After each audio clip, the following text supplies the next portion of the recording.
2 to 3 year old communication milestones, the list is long and this is like a big window. So if you look up when should my child use phrases, you're going to get a lot of different confusing answers because different different sites cite different studies. The American Speech Language Hearing Association shares when about 75% of kids are demonstrating a certain skill. But I also want to say we are not stressing about these milestones. This is just information to kind of help you understand one way in which language skills might develop. So you might hear your new 2-year-old using word combinations. 90% of kids and change use phrases by 2 years, once they're starting to use that 50-word vocabulary.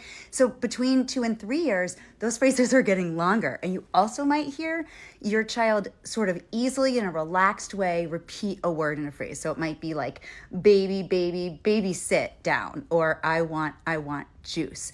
We'll talk more about disfluency in a different video. And they also want to get your attention, saying things like, look at me, like watch. They also might be able to tell you their name.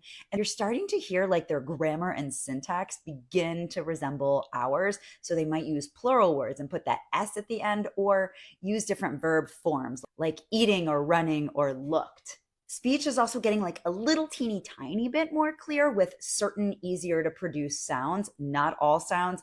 Most strangers probably are going to still struggle to understand your 2-year-old. And most vowels, though, are now being produced correctly. So their speech is becoming clear, like I said, but probably still not so understandable to people who don't know your child. So like you're definitely probably like the translator. There's a lot of strategies on this page that talk about things that you can do to help support language development. I'm happy to share those with you. Please remember, we are talking about the span of a year here. So do not stress. If your toddler is not doing all the things on this list yet, reach out to your pediatrician if you have concerns about communication.